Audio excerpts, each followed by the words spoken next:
ciidamo isugu jira boolis iyo military ayaa maanta gelinka hore la wareegay gacan ku haynta garoonka diyaaradaha ee magaalada Laascaanood xilli la filayay inay ka soo degaan diyaarada ganacsi oo u rarnaa ganacsatada jaadka gaar ahaan ganacsada Maxamed Cabdiraxmaan Caraale Jubbataawi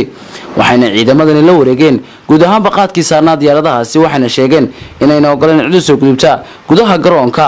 iyadoo ay kameraduhu qabanayeen tiknikada ay qoryo saarayeen oo ku xeeran wadooyinka soo gala garoonka diyaaradaha waxaa intaasi kadib garoonka diyaaradaha soo gaadhay qaar ka mid ah ismada dhaqanka ee magaalada Laascaanood iyo Cuqaal waxayna isku dayeen inay xal u raadiyaan xaaladda garoonka ka jirta waxayna ciidamadu sheegeen in cashuur kordhin lagu sameeyay qaadka isla mar ahaanta ay doonayaan shilinka Soomaaliland in lagu cashuurto waxay ismada dhaqanka iyo Cuqaashu ciidamada u sheegeen in magaalada Laascaanood ganacsigooda ku xidhan yahay shilin Soomaaliga isla mar ahaanta ay xukuumadda Soomaaliland wali ka hirgelin lacag isku bedelkii lagu bedelay shilinka Soomaaliland iyo Soomaaliga waxayna ciidamadu gacan saar ku sameeyeen guud ahaanba codsigii madaxda dhaqanka ay soo gudbiyeen ganacsatada qaadka ka ganacsata oo ka warsugaya go'aanka ka soo baxa madaxda dhaqanka ee ciidamada qabsaday garoonka ganacsatada jaadka ayaa iyagu sameeyay isu soo baxay ay ku dalbanayaan in hantidooda loo soo daayo waxa kale oo ganacsatada wax laga xumaado ku tilmaameen inay is hortaag noocan oo kale ay sameeyaan xukuumadda Soomaaliland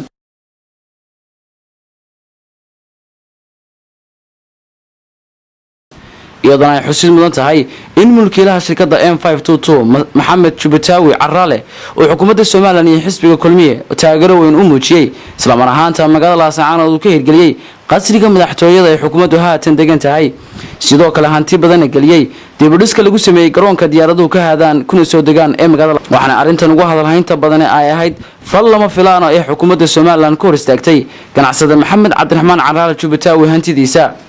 shaariciyada waaweyn ee magaalada Laascaanood waxa lagu arkayay shacabka oo dibadbaxyo ay ku taageersan yihiin ganacsada Maxamed Cabdiraxmaan Caraale Jubbataawi ku maraya wadooyinka waaweyn ee magaalada Laascaanood waxayna sheegeen in haatan kalsoonidii kala laabteen xukuumadda Soomaaliland ay taageero weyn u hayaan ganacsada Maxamed Cabdiraxmaan Caraale Jubbataawi oo ay sheegeen inuu horumar ballaaran ka geystay magaalada Laascaanood iyo guud ahaan gobolka Sool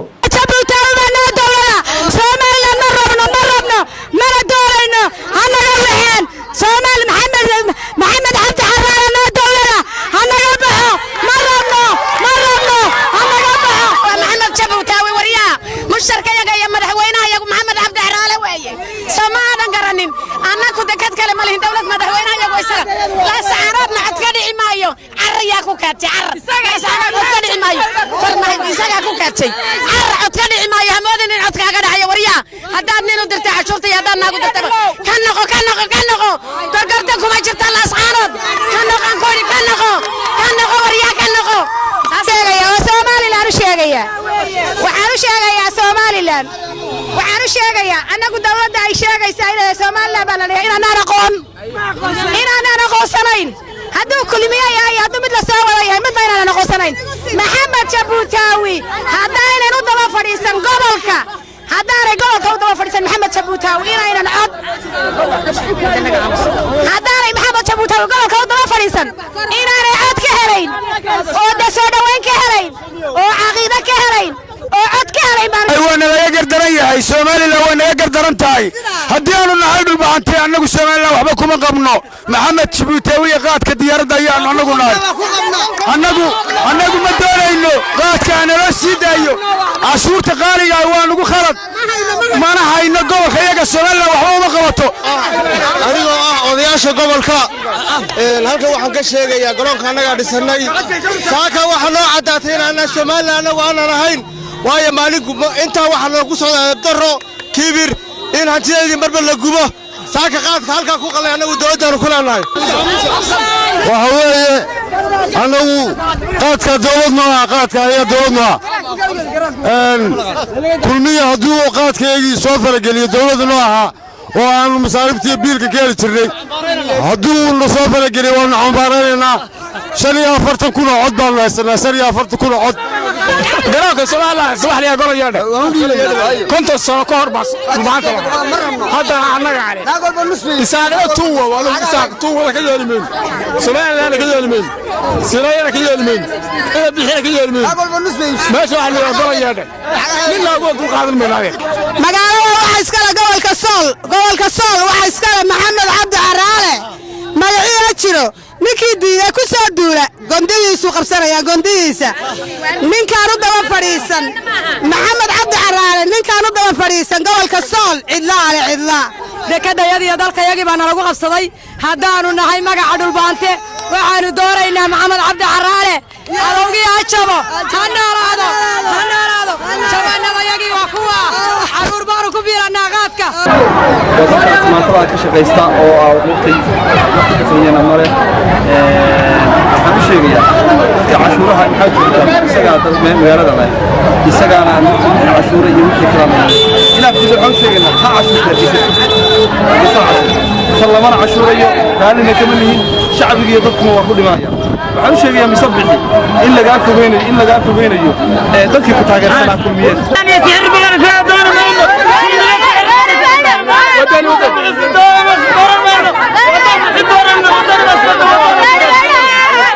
sheegaya qaadkiina Jabuuti hadduu ku qalalo barta qofkii laga doonayo waa la garanaya oo lagu leeyahay oo aan ka uga baahanahay qaadkii laga doonayo waa la garanaya oo lagu leeyahay markoowaad iyo masaddexaad iyo afraad iyo shanaad saasaanu leenahay qaadka ninkii laga doonayo waa ninka qalajiyay waxaan sheegayna in maxamed Jabuuti magaalada iska leeyahay sidii Itoobiya iyo Soomaaliya ka dhaxdhaxday baa dalka lagu wadaa arrin siyaasadeed baa la wadaa waana la gubaya colaad baa la wadaa haddaan laga bixin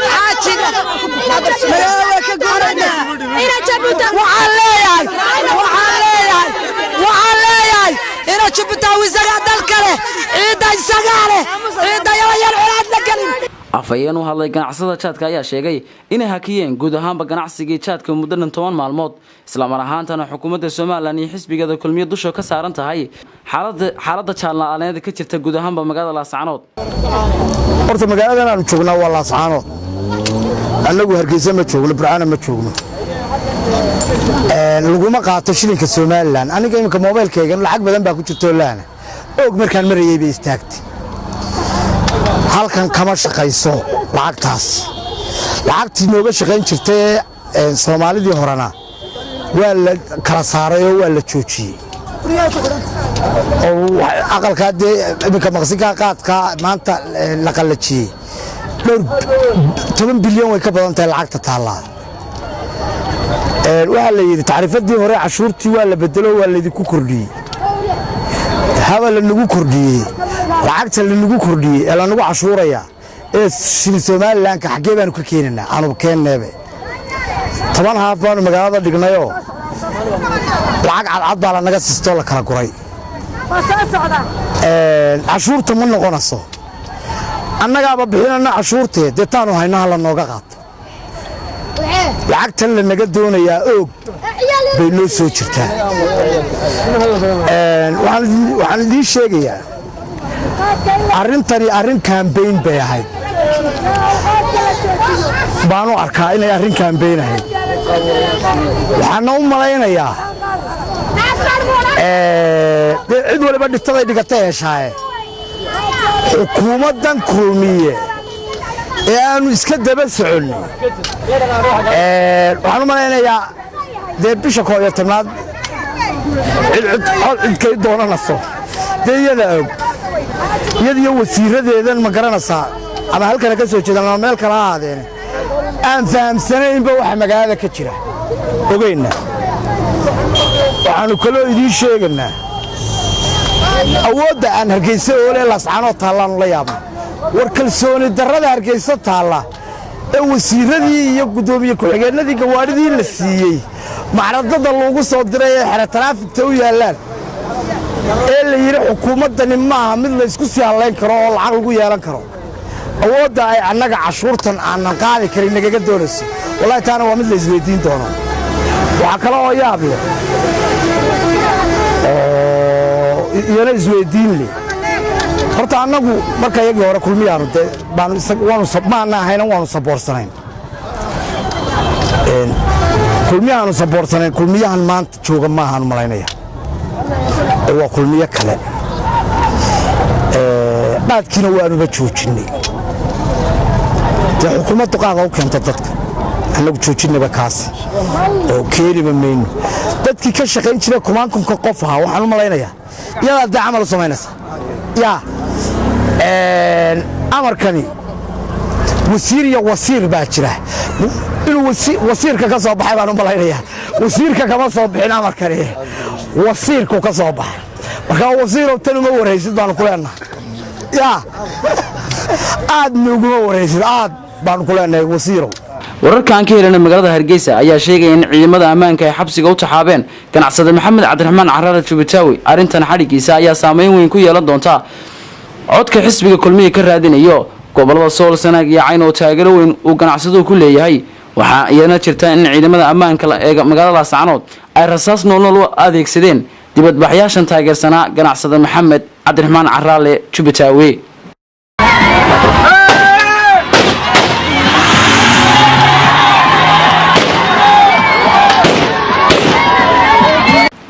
محمد أحمد جامع محمد بدانشي تلفزيون عالمي SBS مقال الله سعنود